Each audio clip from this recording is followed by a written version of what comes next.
राधे राधे दोस्तों, मैं प्रियंका सिंह स्वागत करती हूं अपने चैनल पे। अपने सभी दोस्तों को दिल से धन्यवाद करती हूं। दोस्तों, बहुत ही प्यारा एक देवी माँ का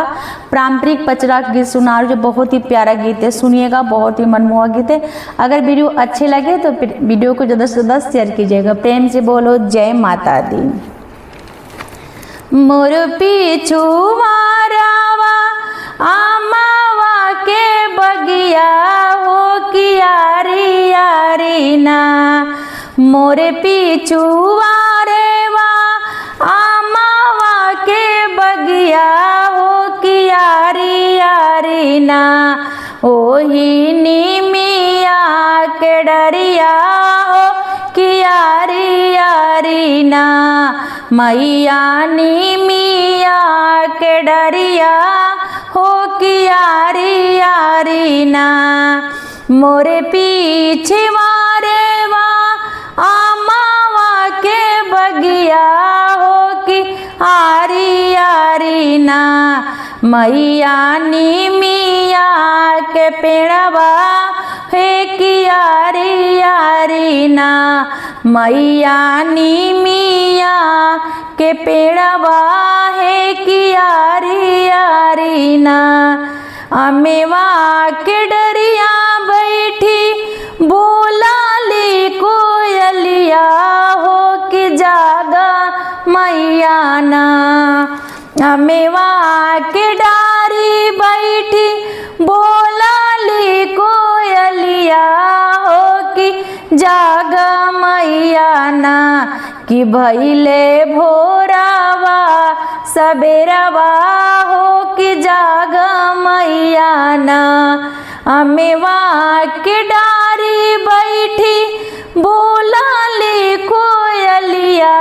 है कि जागा मैया ना, कि भैले भोरावा सबेरवा हो कि जागा मैया ना, कि भैले भोरावा सबेरवा हो कि जागा मैया ना, कोयल के बोलिया सुनी उठी है भवानी हो गगरिया लेना, कोयल की बोलिया सुनी उठी है भवानी हे गगरिया लेना, कि मैया मोरी पानिया के चलली हो गगरिया लेना, कि मैया मोरी पानिया के चलली हो गगरिया लेना, भरी के गगरिया मैया धाइली की नरवा हो कि जो है लागी ना, भरी के गगरिया मैया धाइली की नरवा हो कि जो है लागी ना,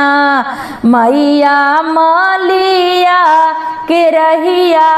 हो कि जो है लागी ना, कि मैया मालिया के रहिया हो कि जो है लागी ना, रहिया से आवले मालिया बेटुआ हो उठाई देता ना, रहिया से आवले मालिया बेटुआ हो उठाई देता ना, माली हमारो घरी लवा हो उठाई देता ना, माली हमारो गगरिया हो उठाई देता ना, जब उठाइबो मैया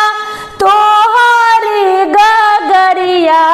हो कि काऊ देबू ना, जब उठाइबो मैया तोहरी गगरिया हो कि काऊ देबू ना, हमारी गगरी के उठवैया हो कि काऊ देबू ना, हमेरी गगरी के उठैया मैया काऊ देबुना तोहे कात देबो माली बुद्धि और विद्या हो किरनिया तोहरो ना तोहे कात देबो मलिया बुद्धि और विद्या हो किरनिया तोहरी ना हो किरनिया तोहरी ना हो किरनिया तोहरी ना जई है कोखिया जुड़ाई हो किरनिया तोहरी ना देबो गोदी में ललनवा हो किरनिया तोहरी ना देबो गोदी में ललनवा हो किरनिया तोहरी ना जवनी यस सेवा मैया मालिया के दिहलू कि उहे यसी सेवाना हम सब भगतों के दिया मैया उहे यसी सेवाना आपन सेवा का के दिया मैया उहे यसी सेवाना। जय माता दी।